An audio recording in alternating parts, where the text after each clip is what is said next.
अध्याय 281 जानवर को पकड़ना। उस तरह की तेज गति के कारण कबीर विल्सन के कपड़े तार तार हो गए और उसके बाल बेहद उलझ गए। ये दृश्य देखकर आयशा अपनी हंसी नहीं रोक पाए। आयशा ने शरारती तरीके से हंसते हुए कहा, मैं तो बस टहलने की सोच रही थी, मुझे उम्मीद नहीं थी कि तुम खुद मुझे ढूंढने आ जाओगे। ये कहते हुए उसने कबीर विल्सन के उलझे हुए बाल ठीक किए। आयशा के साधारण पहनावे को देखकर ही कबीर विल्सन समझ गए कि इस औरत के पास वास्तव में कोई काम नहीं था।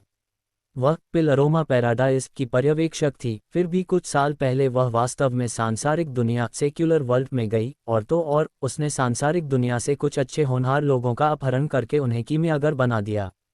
कबीर विल्सन भी लगभग उसकी बातों में आ गए थे। कबीर विल्सन ने पूछा, दीदी आयशा, आप सांसारिक दुनिया में क्यों गई थीं?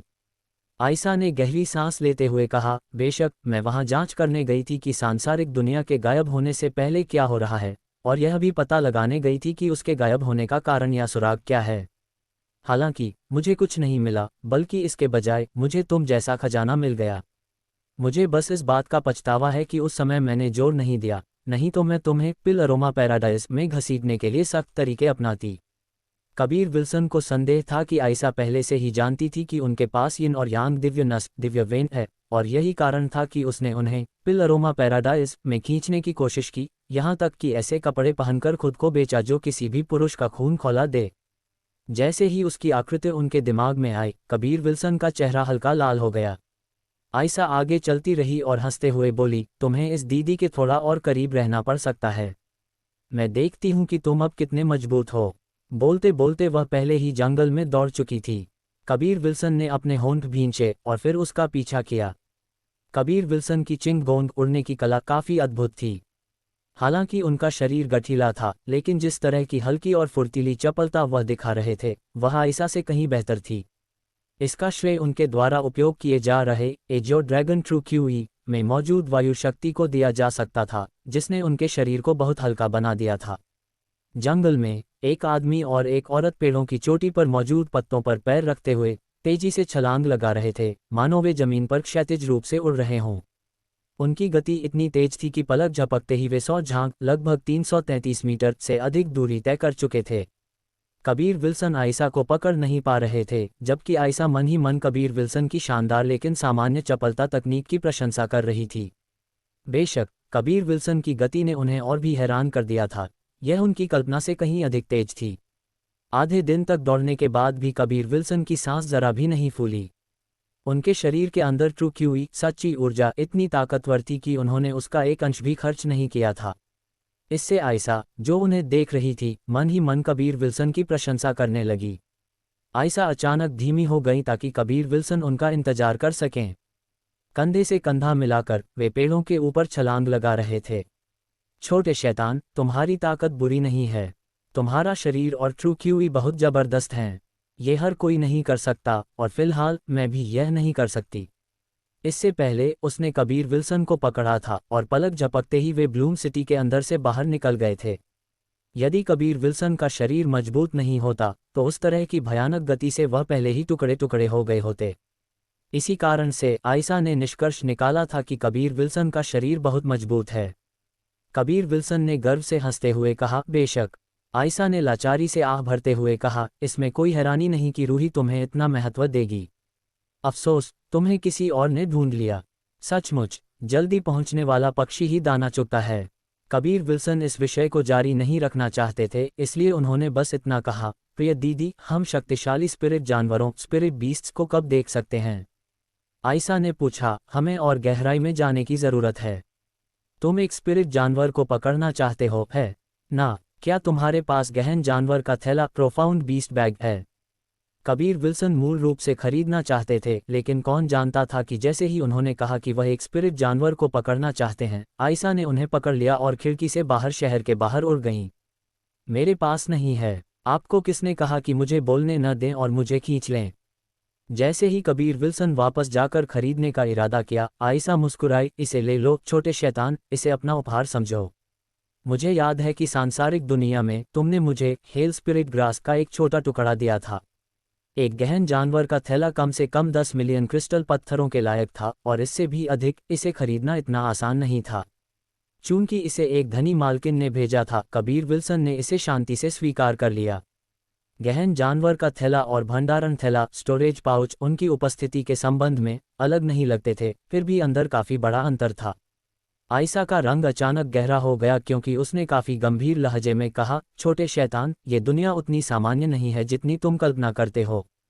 हालांकि तुम कई शक्तिशाली डीन्स के संपर्क में आए हो जो गर्व से चेनवू मुख्यभूमि चेनवू मेनलैंड में आसानी से घूम सकते हैं, तुम्हें याद रखना होगा कि तुमने जो देखा है वह सिर्फ हिमखंड का सिरा है। चेनवू मुख्यभूमि नश्वर दुनियाओं के बीच सिर्फ एक धूल है। तुम बेहतर होगा कि थोड़ा और प्रयास करो, वरना जो आने वाला है उससे तुम्हें कोई बचा नहीं सकता। कबीर विल्सन का दिल जोर से धड़कने लगा क्योंकि उन्होंने विस्मय भरी नज़रों से आयशा को देखा, उनकी गहरी और सुंदर आंखों को देखते हुए।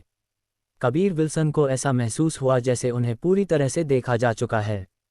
आयशा ने कहा, तुम रूही और मेरे इतने करीब रहे हो, कुछ और चीज़ें देखना असंभव नहीं है।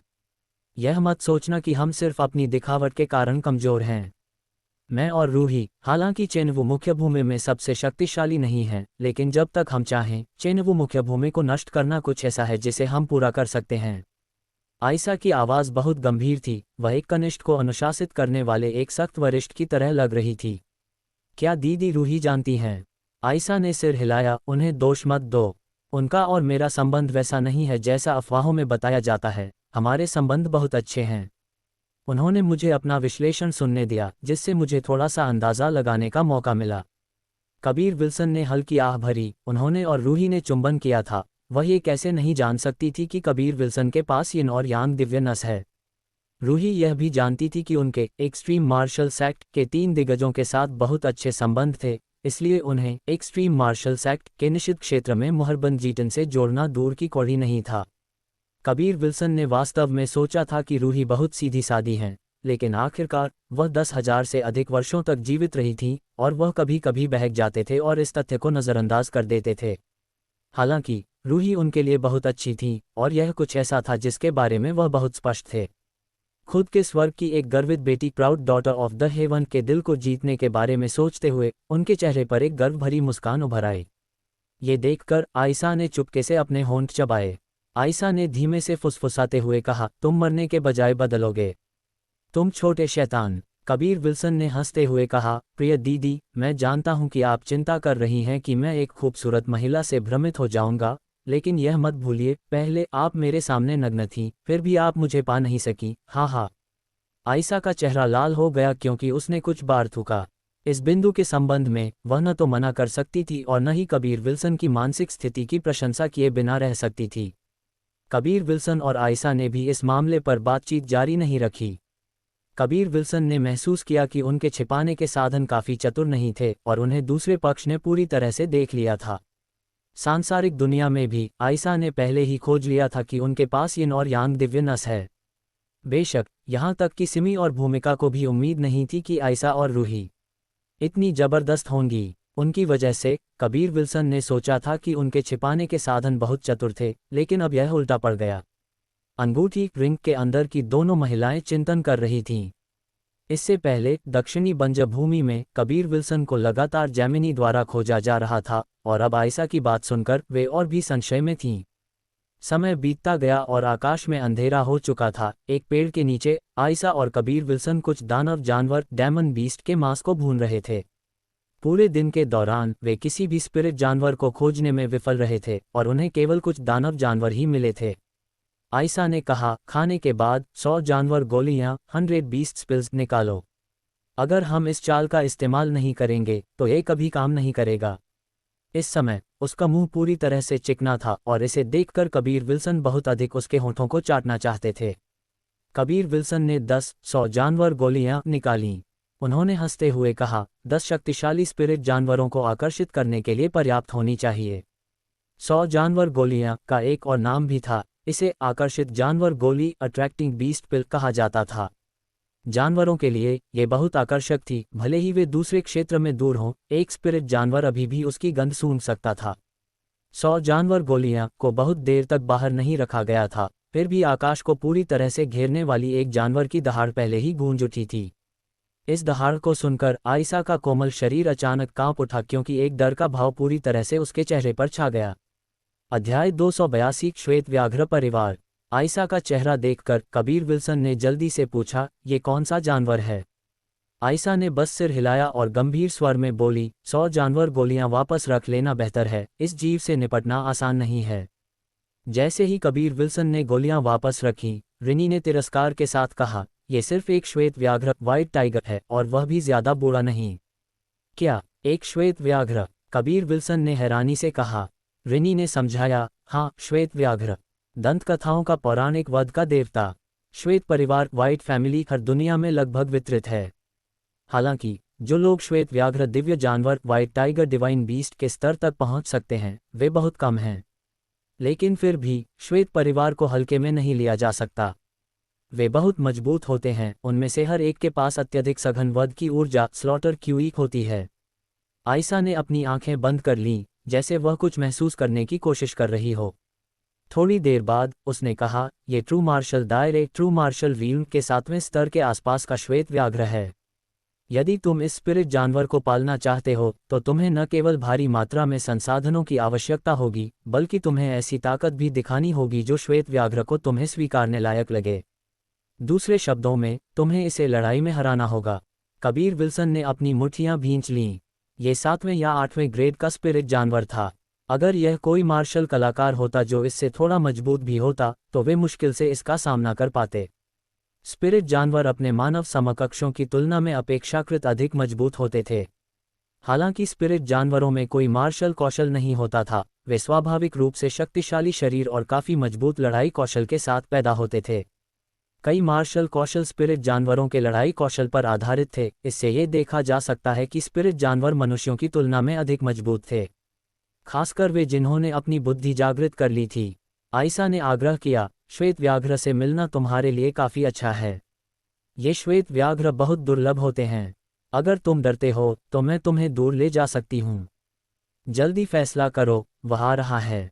सबसे अच्छा तरीका है कि जल्दी से लड़ाई खत्म करके इस छोटे से जीव को पकड़ लिया जाए। आसपास निश्चित रूप से एक अधिक शक्तिशाली श्वेत व्याघ्र मौजूद है। अगर हमने उस बूढ़े राक्षस को परेशान कर दिया तो हम निश्चित रूप से मुसीबत में पड़ जाएंगे। कबीर विल्सन ने मुट्ठी भींची और ऐसा करने का फैसला किया। मुझे कोशिश करने दें, प्रिय दीदी। क्या यहाँ का बूढ़ा श्वेत व्याघ्र बहुत भयानक है? आयशा ने कहा, बेशक। श्वेत परिवार में जो श्वेत व्याघ्र के शावकों को जन्म दे सकते हैं, वे निश्चित रूप से कमजोर नहीं होते। वे कम से कम निर्वाण दायरे निर्वाण रील्म में होते हैं। आमतौर पर निर्वाण संकट निर्वाण ट्राइब्यूलेशन को पार करने से पहले श्वेत व्याघ्र संतान छोड़ जाते हैं। एक बार जब वे अपना निर्वाण संकट पार कर लेते हैं तो वे मानव रूप धारण कर सकते हैं। गहन जानवरों प्रोफाउंड बीस्ट्स में चरम अवस्था एक्सट्रीम स्टेट और उससे परे की शक्ति होती थी जो बिल्कुल मनुष्यों की तरह थी। भेदभाव का स्तर निर्वाण दायरा था। उस समय जानवरों को मनुष्यों में बदलने की क्षमता मिल जाती थी। रिनी ने शरारती ढंग से हंसते हुए कहा, छोटे शैतान, तुम्हें सावधान रहना चाहिए। अगर बूढ़ा श्वेत व्याघ्र यहाँ है तो तुम मुसीबत में हो। यह एक जोड़ा भी हो सकता है। अगर उन्होंने पता लगा लिया कि तुमने उनके शावक का अपहरण कर लिया है तो तुम बहुत बड़ी मुसीबत में पड़ जाओगे। कबीर विल्सन का मुंह तिरछा हो गया। एक श्वेत व्याघ्र जोड़ा और दोनों निर्वाण दायरे में हो सकते हैं। आमतौर पर जानवर गंध के आधार पर अपने साथी को ढूंढ सकते थे। अगर उनका पता चल गया तो यह वास्तव में बहुत परेशान करने वाला होगा। आयशा ने कोमलता से चिल्लाया, ये यहाँ है। इससे पहले कि वह हवा में ऊंचाई तक कूद जाती, उसी समय एक सफ़ेद आकृति ने छलांग लगाई जो कबीर विल्सन की ओर झपटी। श्वेत व्याघ्र किसी भी सामान्य बाघ के आकार का था, लेकिन उसके फर से एक सफ़ेद रोशनी निकल रही थी। अंधेरी रात में यह अत्यधिक पवित्र और सुंदर दिखाई दिया, लेकिन वध की ऊर्जा से भरी एक दहाड़ के बाद उसकी आंखों में उग्र अभिव्यक्ति के साथ वह एक भयंकर बाघ में बदल गया जो केवल एक ही चीज़ जानता था, वध करना। कबीर विल्सन ने कमजोरी का कोई संकेत नहीं दिखाया। जब उन्होंने युवा व्याघ्र से वध की ऊर्जा को उत्सर्जित होते हुए महसूस किया तो उनका वध हृदय स्लॉटरिंग हॉट हिल गया। उनसे एक गूंजती हुई चीख एक अत्याचारी वध की ऊर्जा के साथ टूटकर निकली जो पूरी तरह से आसपास के क्षेत्र को घेर रही थी। जब श्वेत व्याघ्र झपट रहा था तो उस सघन वध की ऊर्जा को महसूस करने के बाद उसने एक दहाड़ लगाई, लेकिन उसकी झपट रुक गई। कबीर विल्सन की वध की ऊर्जा ने छोटे व्याघ्र को थोड़ा सौहार्दपूर्ण महसूस कराया, लेकिन इससे उसकी लड़ाई की मंशा भी बढ़ गई। श्वेत परिवार का कोई भी वंशज लड़ना और वध करना पसंद करता था। यहाँ तक कि अपने ही रिश्तेदारों के बीच भी अनगिनत लड़ाइयाँ होती थीं। छोटे श्वेत व्याघ्र ने कुछ बार दहाड़ने के बाद उसकी दोनों आंखें चमक उठीं और वह अचानक फिर से झपटा।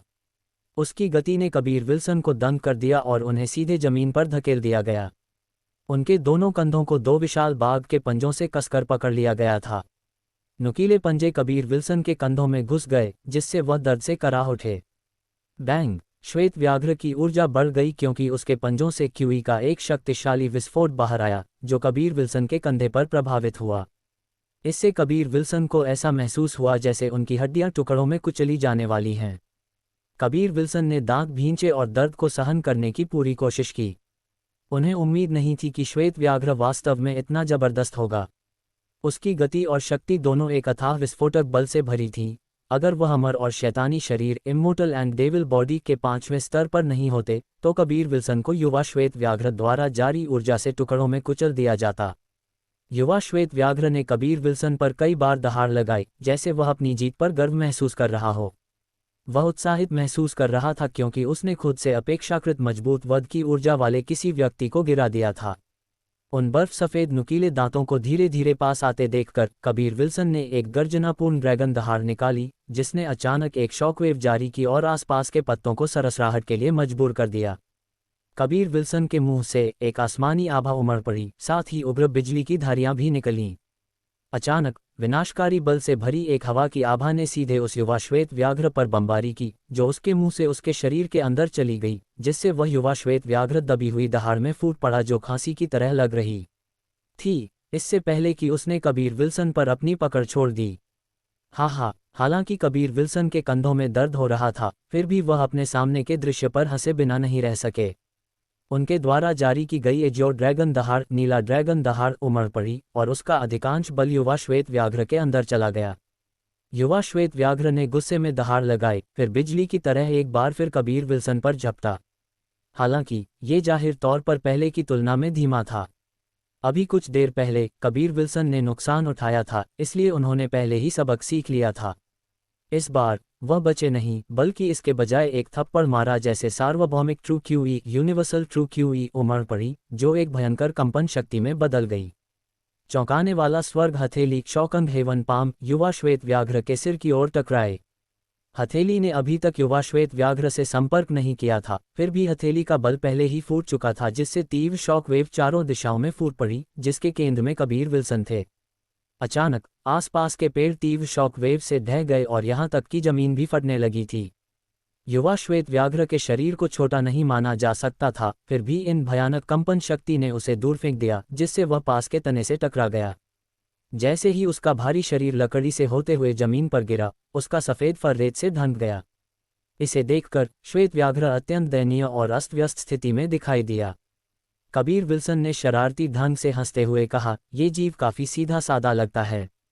अभी कुछ देर पहले जब युवा श्वेत व्याघ्र को एजियो ड्रैगन दहाड़ से मारा गया था, तो उसके आंतरिक शरीर में पहले ही बाधा आ गई थी, जिससे वह अपनी पूरी शक्ति जारी करने से रोका गया था।